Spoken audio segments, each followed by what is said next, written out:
Дорогие друзья, в этом небольшом видео мы рассмотрим понятие стрессоустойчивости, но стрессоустойчивость в ситуациях непреодолимой силы. Как повысить свою стрессоустойчивость, как укрепить свою стрессоустойчивость в ситуациях, когда вокруг нас происходит что-то, что мы не можем контролировать. Давайте вернемся немножечко и посмотрим еще раз на понятие страхи и тревога. Страхи и тревога – это то, что вызывает у человека тревожное расстройство. То есть тревога – это эмоциональное состояние, конечно, которое испытывают все люди, когда нервничают или чего-то боятся. То есть тревожиться – это нормально и даже полезно. Когда мы переживаем из-за чего-то, мы уделяем этому больше внимания, мы находимся в некотором напряжении для того, чтобы сделать это как можно лучше. И вся наша энергия направлена на то, чтобы преодолеть какое-то препятствие. И это то, что мы называем хороший стресс. То есть у хорошего стресса есть всегда реальная причина, к которой мы готовимся, с напряжением готовимся, и когда она преодолена, мы переходим в состояние отдыха, набора новых сил. Ну, например, это экзамен, собеседование или что-то еще, что нам нужно сделать. И то, что нам нужно сделать, всегда вызывает у нас напряжение наших сил для того, чтобы это сделать, и потом мы переходим в состояние релакса. То есть это нормальное прохождение фаз стресса, и это хороший стресс. Плохой стресс или дистресс – это когда эмоциональное напряжение не отпускает и становится постоянным. То есть человек постоянно находится в напряжении, в готовности что-то преодолевать. То есть это становится состояние хроническим стрессом. И здесь в обычных случаях нет очевидной причины. Человек просто прогнозирует какие-то катастрофы. А что будет, если будет вот это? А что будет, если я не сдам экзамен? А что будет, если я не пройду собеседование, не получу работу и так далее, да? И это то, что человек в себе фантазирует, накручивает, прогнозирует плохой исход какого-то дела, и тогда это мы называем хроническим стрессом. Мы создаем эти проблемы в своей голове, мы это придумываем, но переживания в теле происходят совершенно настоящие, то есть наши эмоции, чувства и переживания, и, соответственно, стресс совершенно настоящий, это настоящее напряжение в теле. Но есть ситуации, когда действительно происходит что-то катастрофичное, и это приводит людей в состояние травматического синдрома, так называемый травматический стресс. Это когда действительно происходят события, реальные события, не придуманные человеком, которые происходят вокруг него, и это приводит человека в состояние травматического стресса. Это мы называем травматический синдром, это состояние, или посттравматический синдром, ПТСР, да, это когда ситуация уже прошла, но человек еще долго остается в состоянии этого напряжения. То есть что такое у нас понятие, да, ПТСР, посттравматический стрессовый синдром или стрессовое расстройство?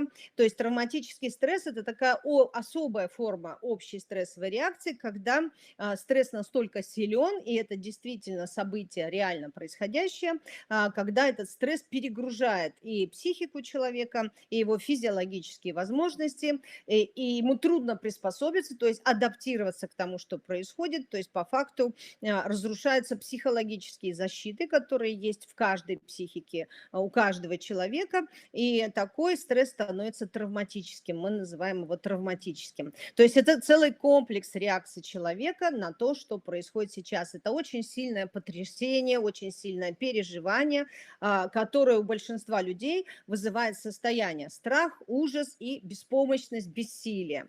Да? Какие бывают психотравматические или психотравмирующие события? Это, конечно, война, боевые действия, военные действия, природные катастрофы, катаклизмы, автомобильные аварии или авиааварии, катастрофы, террористические акты, неожиданная смерть любимого человека или просто близкого человека, изнасилование, похищение, ну и так далее, нападение. То есть мы понимаем, что вот это ситуации совершенно конкретные, которые происходят совершенно не в фантазии человека, а на самом деле, и это и есть психотравмирующее событие, которое вызывает травматический, очень сильный травматический стресс.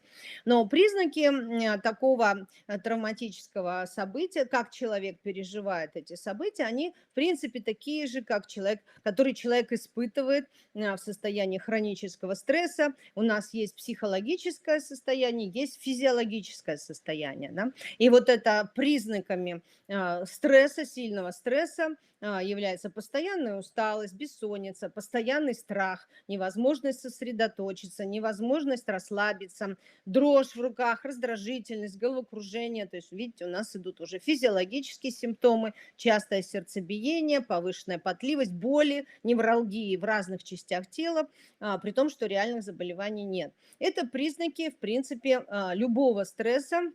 Когда человек долго находится в таком состоянии, это уже признаки хронического стресса. То есть у нас в психологическом плане это тревога, постоянная тревога, страх, напряжение, неуверенность, растерянность, подавленность, беззащитность, паника.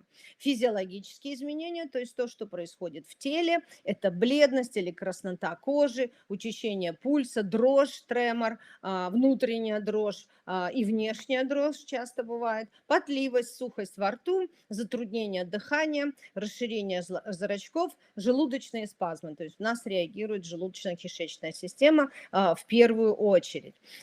И если это травматическое событие, то все эти состояния, конечно же, тоже возникают, только в намного более сильном варианте и могут держаться потом очень долго. И сейчас в этих условиях, да, когда происходит реальное событие, травмирующее событие, то стрессоустойчивость, это понятие выходит на первое место, то есть как сохранить свою стрессоустойчивость в тяжелые времена. А что такое стрессоустойчивость, мы еще раз напоминаем, это адаптация человека к новым изменившимся условиям жизни. То есть это и есть стрессоустойчивость. Насколько быстро человек может адаптироваться, приспособиться к тому, что происходит вокруг него. Что-то произошло, то есть травматическое событие, это реальное событие, когда что-то произошло, что изменило и поломало весь привычный уклад жизни, и по-старому уже не будет, нужно приспосабливаться к новым условиям. И первое всегда рекомендации в травматических событиях, это избегать видеть эти кризисы, эти события как непреодолимые проблемы. И здесь очень важно понятие принятия. Да? Важно понимать, что мы не можем изменить тот факт, что происходит очень тяжелое состояние, ситуация, это не в нашей власти, мы не можем это контролировать, но зато мы можем изменить свою реакцию на происходящее. Это единственное, что мы можем изменить. Как мы понимаем, как мы трактуем, как мы интерпретируем события, как мы реагируем на эти события.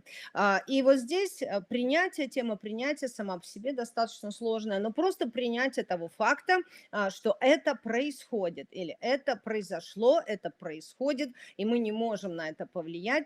И здесь разные способы есть принятия, в основном, что изменения, которые тем более мы не контролируем, это часть жизни, и что мы в результате этих неблагоприятных ситуаций ломаются наши планы, меняются наши цели, что-то мы не можем сделать, то, что мы запланировали. То есть принятие вот этих обстоятельств, которые мы не можем изменить, это поможет человеку сосредоточиться на обстоятельствах, которые он может изменить. То есть самое главное в таких событиях – это представление, понимание, разделение этих понятий. То есть что я могу изменить в этой ситуации и что не в моей власти, что я не могу изменить.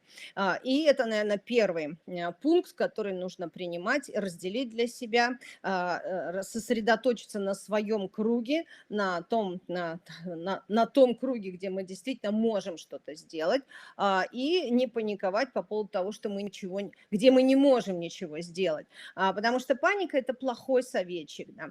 Паника – это высшая форма страха. Вот этот шквал эмоций не дает действовать разумно, человек не может анализировать ситуацию, не может продумать какой-то план. Это просто шкалит, на эмоции хлещут, и на самом деле это никогда не помогает выжить буквально, да, в травматических ситуациях, особенно когда речь идет о выживании, это очень мешает. И когда происходит травматическая ситуация, и мы находимся в вынужденных обстоятельствах. Это можно только понимать и принимать. Мы находимся в вынужденных обстоятельствах, которые нам не подвластны. И многие люди испытывают эмоции, то есть они буквально думают, что, ну да, если ничего нельзя сделать, если мы ничего не можем сделать, то можно хотя бы беспокоиться и тревожиться. То есть это считается такая норма человеческого поведения, тревожиться и беспокоиться, испытывать разнообразные чувства, сильные чувства, вину, стыд, злость. Но на самом деле конструктивно ли это? Да? Что это, собственно говоря, даст? Конечно, нет, потому что вот такой шквал эмоций и бездействия при этом, оно отнимает много сил, отнимает спокойствие, отнимает сон, отнимает, истощает и психику, и организм, и не приносит никаких конкретных результатов, реальных результатов, и тем более эффективных результатов. Ни в какую жизнь, ни нашу собственную, ни что-то более в общественном плане, например. То есть мы в таких случаях задаем себе первый и главный вопрос, а что на самом деле я могу сделать, и за что на самом деле я лично несу ответственность. Ответственность каждого человека всегда ограничена только той областью, которую он может непосредственно контролировать. А что это может быть? Конечно, это что-то, наш близкий круг, это друзья, близкие, родственники, дети и люди, которые нас окружают, наши близкие люди, домашние животные, то есть за кого мы несем ответственность, да? За что-то про работу, что-то, то есть это тот круг про своей личной жизни, в которую входят и люди, и какая-то деятельность. Это то, что мы можем контролировать, и здесь мы можем нести ответственность и иметь обязательства, и важно в таких ситуациях сфокусировать свое внимание на самом важном для вас и самом близком для вас. Это всегда является опорой. Вот этот ближний круг – это всегда опора в трудные времена. На это и мы опираемся, на эту ответственность мы опираемся, и этот круг опирается на нас, где все друг на друга опираются, и мы действительно здесь что-то можем сделать. То есть переводим свои эмоции в план действий. Это очень важно. Да? Эмоции, которые шкалят просто так, ничего не приносят хорошего и чаще всего просто мешают разработке каких-то действительно эффективных действий в какой-то ситуации, трудной травматической ситуации. И что можно сделать, это главный вопрос, который сейчас должен задавать себе каждый человек. Что могу сделать я? То есть что конкретно лично я могу сделать? Я могу кому-то помочь, конкретно помогаем. Я могу работать или заниматься какой-то деятельностью, работаем. Здесь важно не действовать из паники. Нужно сесть и продумать свой план, что реально могу сделать для себя и своих близких, и за тех, за кого я отвечаю, несу какие-то обязательства. И здесь, когда в таких травматических ситуациях действительно сплачиваются маленькие группы людей, когда вы являетесь опорой для кого-то, ваше обязательство, ваша ответственность за кого-то, в свою очередь, это опора для тех людей, которые, то есть идет опора друг на друга. И здесь важно придумать план действий, и очень важно действительно что-то делать, то есть действовать, но только взвесив свои силы и, конечно, по возможности просчитав последствия своих действий. И самое главное, еще раз, да, стараться не действовать из паники, ничего не делать из панического страха. Это всегда неэффективно, это не приносит никаких хороших результатов, да. Паника никогда не приносит эффективных результатов, в основном она только мешает. И сейчас, конечно, очень важно напоминать себе, что мы все люди, и все люди находятся в неопределенной ситуации, тревожной ситуации очень сильного стресса. То есть сложно на самом деле всем, и разные эмоции, они возникают, и, естественно, они нормальны, мы люди, мы реагируем, у нас возникают эмоции, у нас возникают чувства, и это вполне можно объяснить, но желательно не утонуть в этих чувствах, и главное, не держать их в себе, иначе просто разорвет, да. Здесь есть чувства, переполняют чувства, их нужно выразить. Хочется плакать, значит, нужно плакать. Разрывает от злости, порвите или разбейте что-нибудь, выпустите пар, выпустите свои чувства из себя и садитесь анализировать ситуацию. Важно найти для себя, на что я могу опираться, да, на свои собственные там морально-нравственные ценности, на родственников и друзей, на свою силу духа, на свое ощущение «я справлюсь», «я могу», «я преодолею все испытания», на какой-то свой собственный опыт, человеческий опыт, коллективный опыт человечества. То есть мы ищем опору внутри себя и принимаем взвешенные решения головой, а не на панике или на пике эмоций.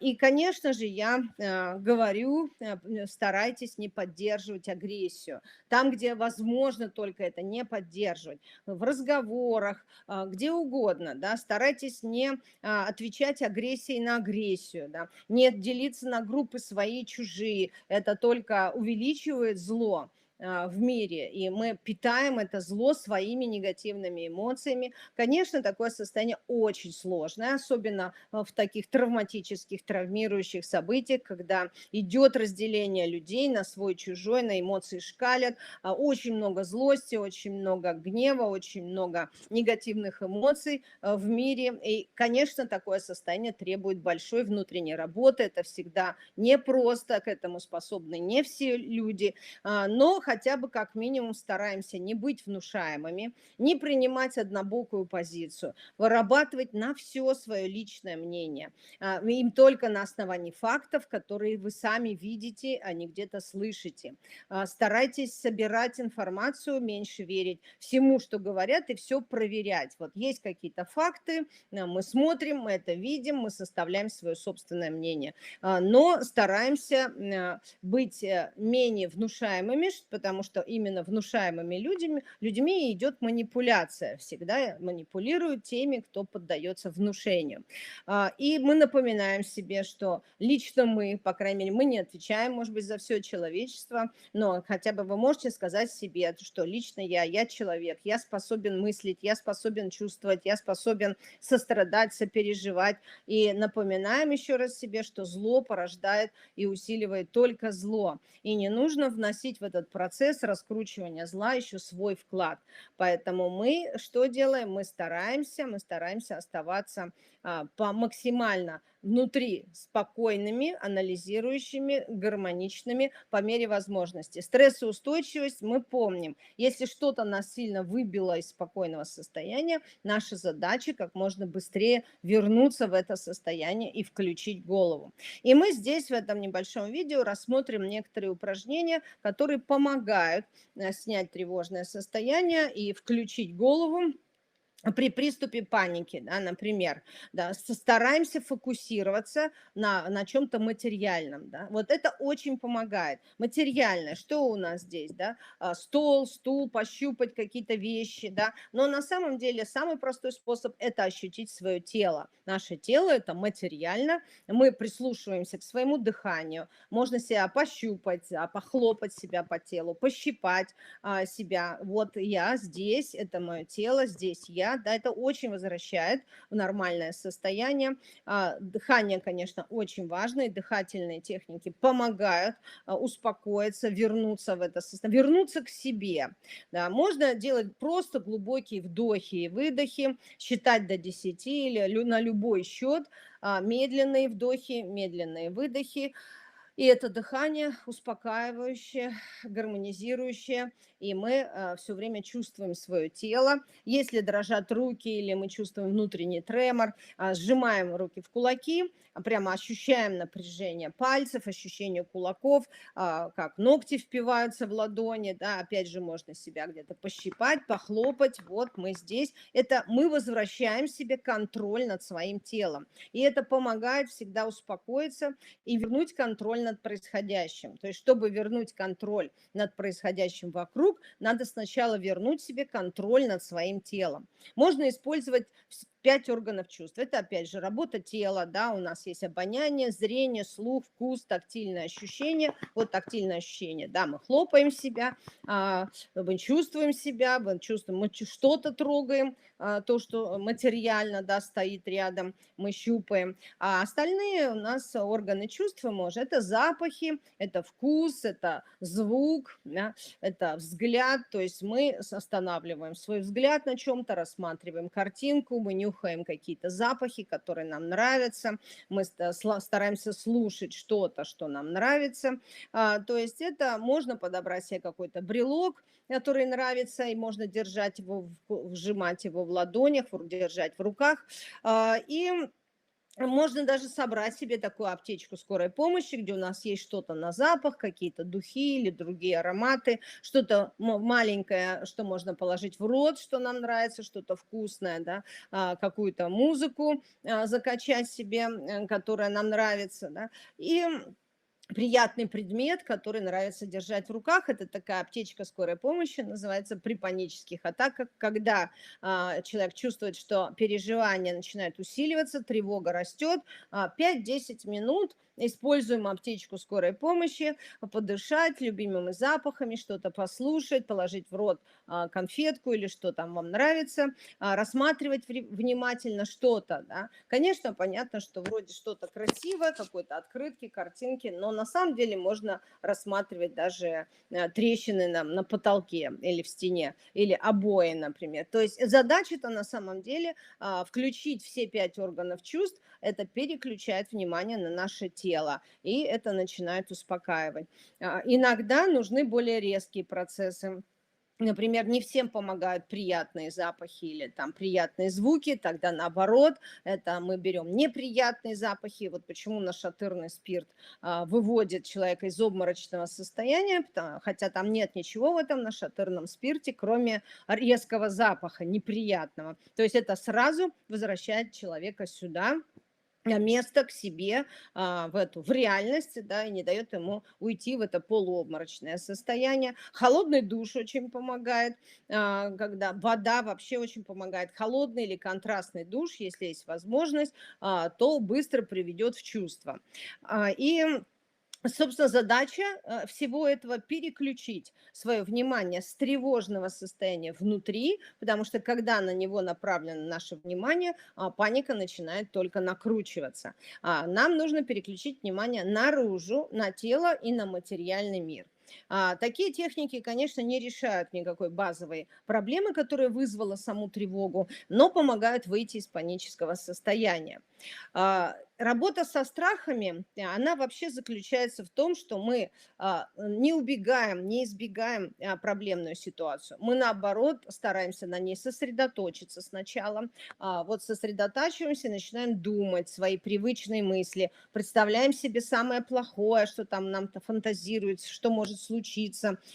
И это действительно важно, потому что мы не стараемся это забыть, выключиться, а наоборот, стараемся на этом сосредоточиться, думать об этом плохом какое-то время, представлять себе даже картинки, потом переключиться на телесные ощущения, потому что здесь сразу будут возникать телесные ощущения разнообразные, напряжение, боль, спазмы, да, ну, неприятные ощущения по телу, то есть неприятные картинки вызывают неприятные ощущения по телу. И мы переключаемся на свои телесные ощущения и разгоняем как напряжение по всему телу. На вдохе мы как бы разгоняем напряжение по всему телу, наполняемся этим напряжением, наполняем свое тело, а на выдохе сливаем это ощущение из тела в землю. Ну, просто представляем себе, как будто из нас уходит поток этих неприятных ощущений и сливается в землю, где бы мы ни находились. Это хорошо помогает снимать дискомфортные ощущения в теле. И можно на глубоком вдохе наполняемся тревогой, наполняемся по максимуму тревогой. На выдохе резкий выдох, то есть глубокий медленный вдох. И на резком выдохе представляем себе, как это все сливается из нашего тела в землю. Это приносит достаточно быстрое облегчение и снятие дискомфорта в теле. Потом можно сделать такое упражнение. Мы возвращаемся к мыслям, да, и теперь думаю, ну какие теперь мысли приходят в голову?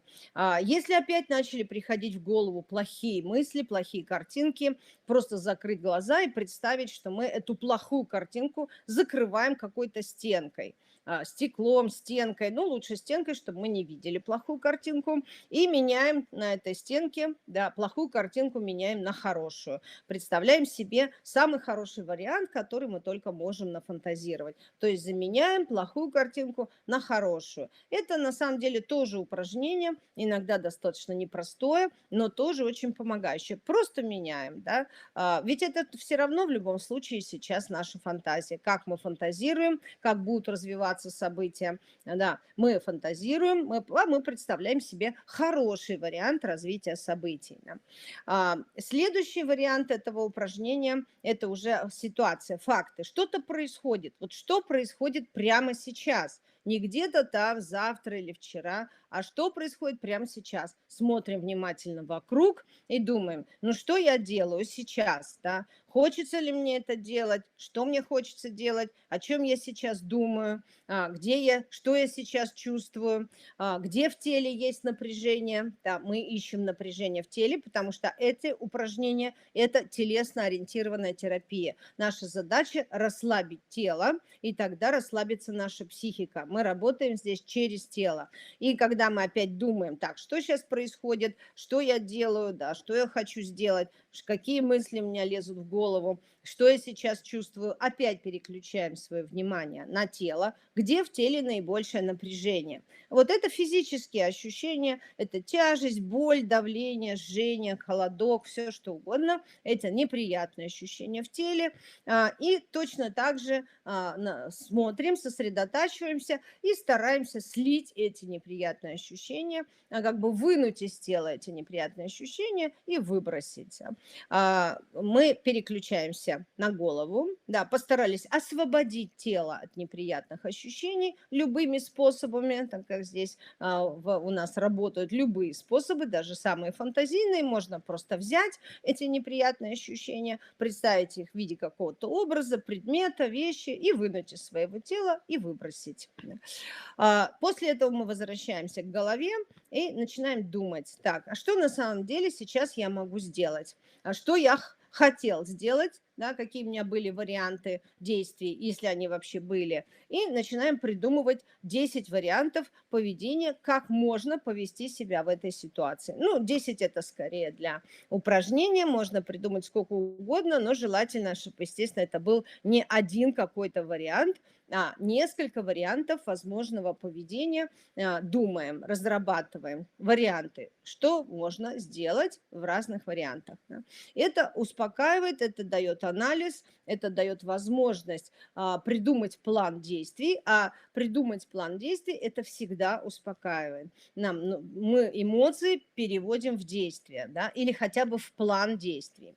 И здесь важно помнить, что если эти эмоции шкалят, и мы находимся во власти эмоций, наше внимание направлено на наши переживания, никакого плана действий и эффективного плана действий оно не будет. Там, пока вы не являетесь хозяином своего внимания, вы не свободны. Да? То есть у нас управление своими эмоциями – это управление своим вниманием. Тогда, когда мы умеем управлять своими эмоциями, мы умеем понимать, про что эти эмоции, какие мысли у нас приходят в голову, на основании этих эмоций, и какой план тогда отсюда мы можем составить, какое решение мы можем принять, то уже, конечно, человек, который умеет управлять своими эмоциями, вот в такой цепочке он умеет управлять своей жизнью.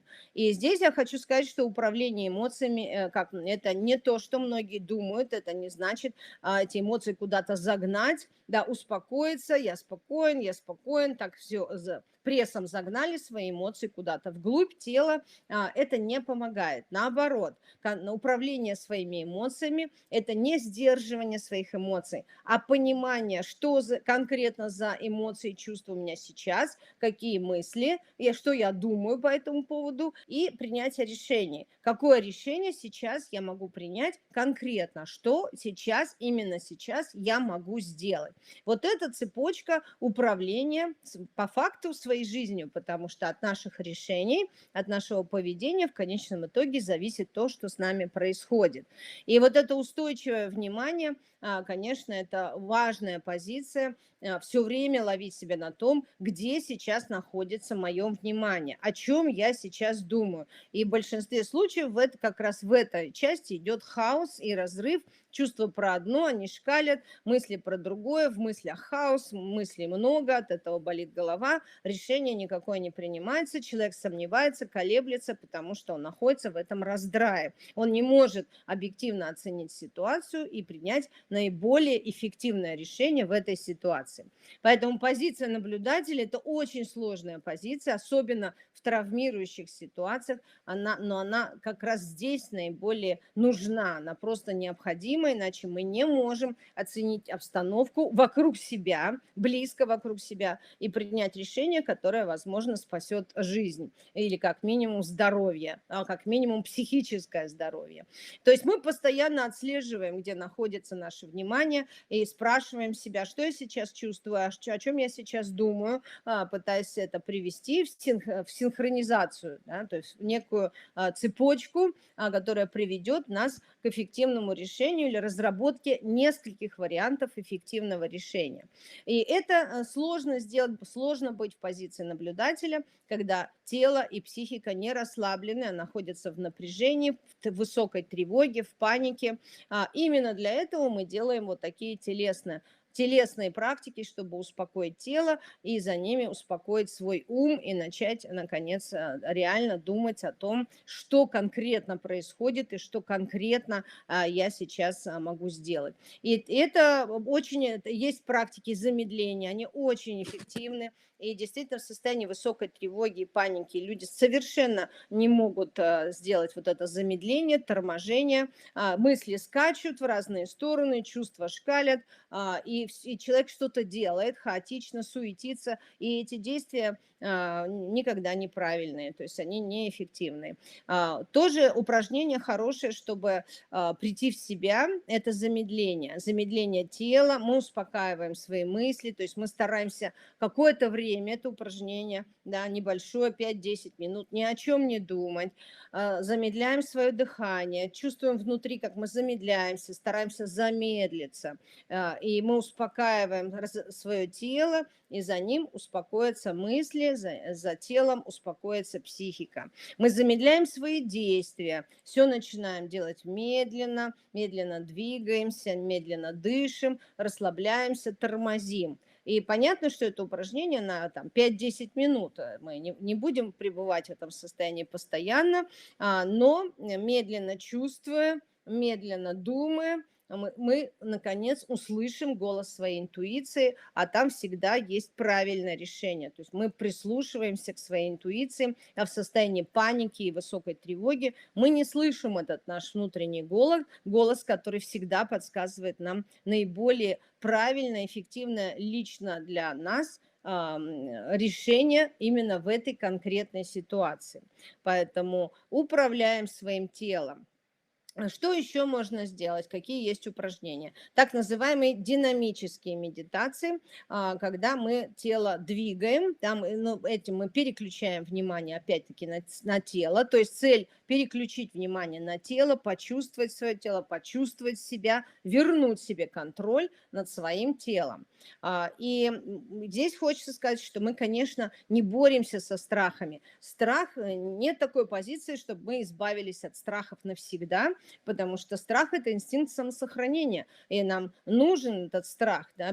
Люди бесстрашные, да? Допустим, представить человека, который не имеет вообще страхов, он не имеет инстинкта самосохранения, и в опасной ситуации он не среагирует. То есть страх – это нормальное чувство инстинкта самосохранения, но нужно уметь грамотно бояться. Это так называется, грамотно бояться. Боюсь, но понимаю, что происходит, анализирую ситуацию, сразу выбираю план действий. То есть мы переживаем свой страх телесно, мы чувствуем свой страх в теле, но голова наша при этом должна оставаться в рабочем состоянии. Иначе мы знаем, что когда чувства шкалят, голова выключается всегда. Это такой процесс, да, когда эмоции и чувства мешают, и это, я думаю, что многие это состояние ловили в своей жизни, когда мы сильно испытываем какие-то эмоции, переживания, голова всегда выключена, в ней хаос, мы не понимаем, что происходит.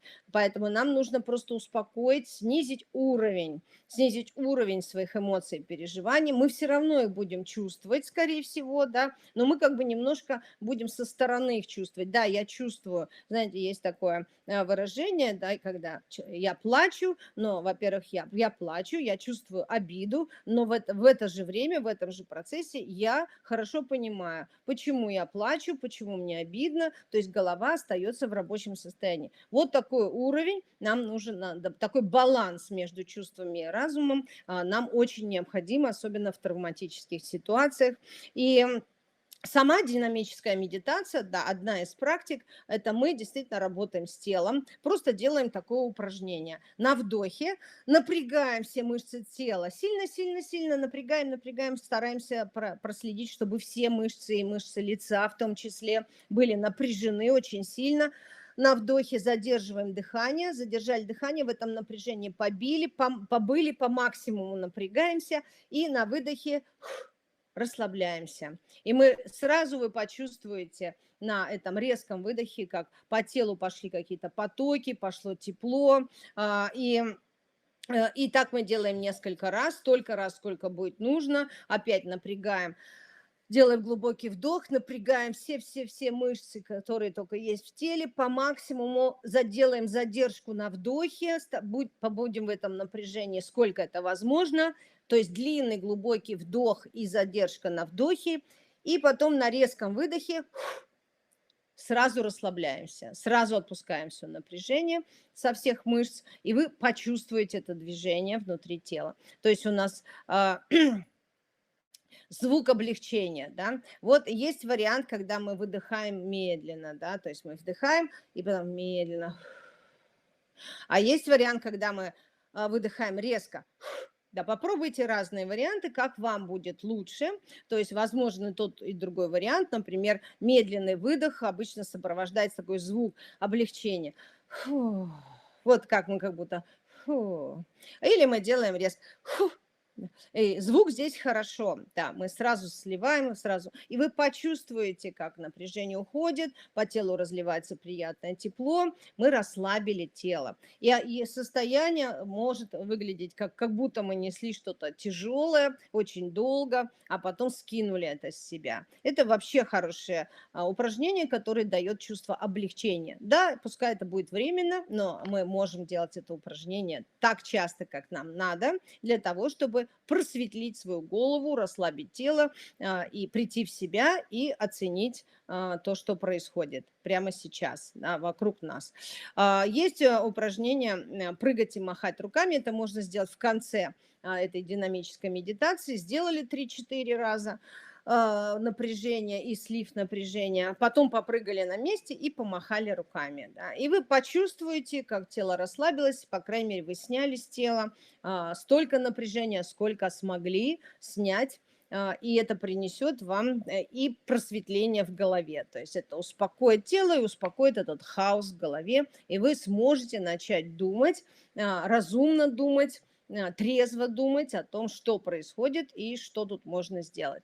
Еще есть упражнения, это тоже упражнения на тело, все упражнения на тело, потому что мы помним, да, что расслабляя тело, это железная связка работает, расслабляя свое тело, мы расслабляем свою психику, освобождаемся от наплыва эмоций и можем, наконец, включить голову. Поэтому любые практики телесные, которые вам будут помогать, вы делаете, выберите для себя что-то, что вам помогает, и четко понимая, что мы не решаем какую-то глобальную проблему, мы помогаем, которую мы не можем решить, мы помогаем себе, да, адаптироваться, а по факту выжить в каких-то трудных, тяжелых, травматических ситуациях. Еще одна практика, вся она направлена на эмоции, потому что именно эмоции, шквал эмоций мешает нашей голове трезво принимать решения.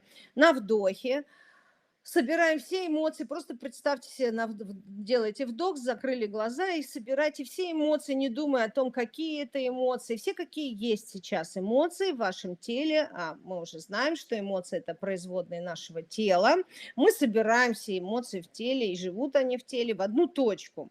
Мы как будто их концентрируем в такой тугой шар. Собираем, собираем, все подряд, не анализируя, что это за эмоции, что это за чувство, что это за переживание.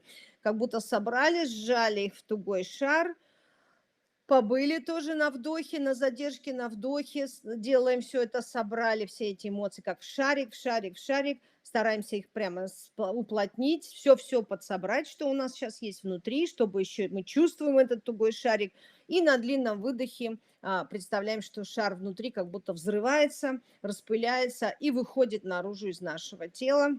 Мы Буквально вы почувствуете, как все ваши эмоции вылетают за пределы вашего тела. Тоже делаем 3-4 раза. Можно сделать вариант, когда мы собираем наши эмоции в этот шар, на вдохе опять, да, собираем, прессуем, все как будто вымываем все, выбираем все, что рассыпано внутри по нашему телу, концентрируем в тугой шар, и сам шар можем на резком выдохе, здесь можно этот шар выбросить из своего тела. Можно попробовать вот такой вариант, и вы почувствуете это облегчение, вы освобождаете свое тело от избыточного количества эмоций. Тоже делаем 3-4 раза или столько, сколько вы сможете сделать, пока не почувствуете облегчение. Здесь все очень индивидуально, но я думаю, что вы почувствуете тот момент, когда на сейчас достаточно. Да. Есть еще практика про мысли. Да. Вот сейчас мысли – это тоже хаос в голове, огромное количество мыслей на панике приходит к человеку, когда он в тревоге находится, у него постоянно в голове роятся какие-то мысли, ни одна из них, в принципе, не додумана до конца, ни одна из них не приводит к какому-то решению, а просто они крутятся, и мы называем это мысленной жвачкой. Так вот, эти мысли, привычные мысли о тревоге, да, переключаем, садимся, делаем упражнения, расслабляемся и позволяем нашим мыслям быть в нашей голове. То есть мы допускаем в голову свои мысли, и они там крутятся. Мы думаем о том, что нас тревожит, перебираем все эти мысли, и представляем себе, как эти мысли заползают в нашу голову в виде, например, змей, макарон, червячков, ниточек, каких-то любых других образов, которые вам будут приходить. Представьте, что эти мысли буквально приползают, забиваются в вашу голову и там скручиваются в какой-то шар, клубок, и крутятся в вашей голове. Можем еще ускорить, да, на вдохе заставляем их быстрее заползать в нашу голову, набиваем свою голову тревожными мыслями, концентрируем их тоже в какой-то шарик или клубок плотный внутри нашей головы. Так, сбили все наши мысли, не отслеживаем, что это за мысли. Они там крутятся в постоянном режиме, сбили их в тугой шар и на выдохе просто выкинули из головы. Можно представить, что шар взрывается по ходу этого процесса и распыляется, исчезает. Можно просто представить, что этот шар вылетает из вашей головы и улетает куда-то за горизонт. И лучше сделать, чтобы он там взрывался тоже. Да, распылился, нет мыслей. И вы почувствуете в этот момент эффект пустой головы. Это упражнение, конечно, тоже можно делать всегда, когда вы чувствуете, что ваша голова переполнена вашими тревожными мыслями, а когда голова набита мыслями, которые основаны на тревожных чувствах, решение это все равно никакое не принимается.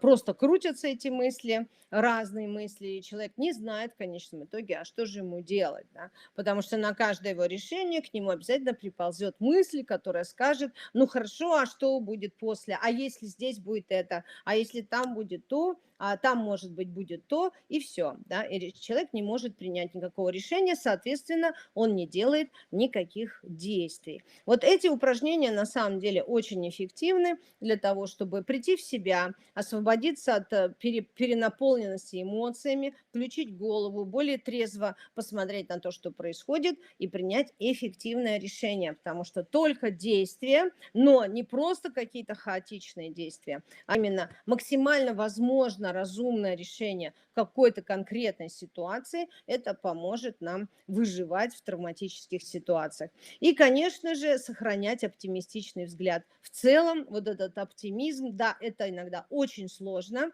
но на самом деле меняйте свои пессимистичные мысли на оптимистичные, несмотря ни на что. Да, и оставляйте в себе вот это состояние, это очень полезное состояние надежды, да. Многие считают, что надежда это какая-то муть, надежда умирает последняя, надежда это пустые там фантазии, но эти пустые фантазии гораздо лучше, чем фантазии о какой-то катастрофичном окончании, да, каких-то событий. Поэтому вот надежда как состояние гораздо более полезное, чем бесконечное накручивание будущих катастроф. И именно надежда позволяет нам рассчитывать на то, что все закончится хорошо, что наступят лучшие времена, что мы и это переживем. И если уж мы что-то себе фантазируем, да, то лучше фантазировать то, как мы бы хотели, как закончилась бы эта ситуация, чем то, что нас беспокоит, то есть то, что мы боимся. Когда мы визуализируем, когда мы представляем себе образы и сидим в этих образах катастроф, то именно представляя себе то, что мы боимся, то мы призываем, мы к себе это то, что мы боимся, как раз скорее притягиваем к себе, чем отталкиваем от себя. Поэтому старайтесь представлять себе хорошие картинки. Да, это наша фантазия, но это лучше, чем представлять себе плохие картинки. И еще раз мы говорим о том, что переживать эмоции и чувства – это нормально. Конечно, в условиях травматичных ситуаций, когда происходят вещи, которые мы не можем контролировать, на которые мы не можем влиять. У всех возникает очень много сильных эмоций, сильных переживаний, и это нормально. Мы люди, мы реагируем на то, что происходит, но уже то, как мы с вами сейчас немножко изучили, какие упражнения позволяют нам слить излишек этих эмоций, потому что, находясь в эмоциях, в сильных эмоциях, это в любом случае неконструктивное ни с какой точки зрения состояние, не помогающее выжить, не помогающее сохранить разумную голову, только трепет собственные нервы, которые потом не восстановишь, да, и нам важно учиться сливать это, и нам важно учиться работать с самыми важными в этих ситуациях, травматичных ситуациях состояниями, это паника, бессилие и беспомощность, потому что именно эти состояния буквально убивают людей, из этих состояний человек ничего конструктивного сделать не может, эти состояния буквально разрушают психику и тело и не способствуют выживанию ни в каких условиях, когда вокруг нас бушуют тем более такие неконтролируемые нами процессы, это паника, бессилие и беспомощность не позволяют сохраняться, да, в таких ситуациях. И вот здесь все техники, ну, там некоторая часть техник, которые мы рассмотрели сейчас, пригодятся, чтобы справиться со своими страхами, с паникой и вот с этим огромным количеством эмоций и принять решение, которое поможет лично вам и вашему кругу людей, да, за которых вы несете ответственность, за которые вместе с вами и вы вместе с ними. Это ближний круг тех людей, которым вы действительно можете помочь и которые действительно могут помочь вам в какой-то неконтролируемой ситуации. То есть это остров в этом бушующем океане, и это остров, это наша личная жизнь. На это мы опираемся. Да?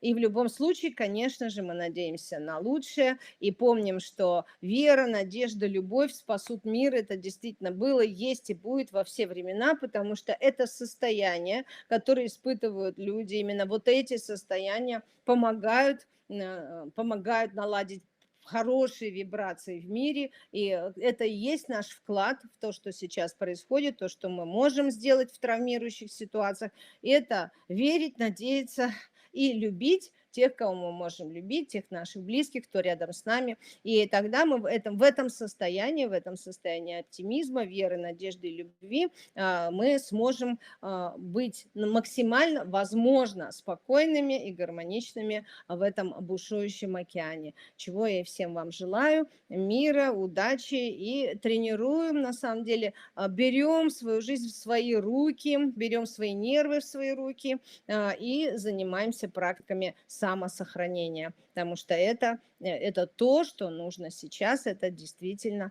помогает.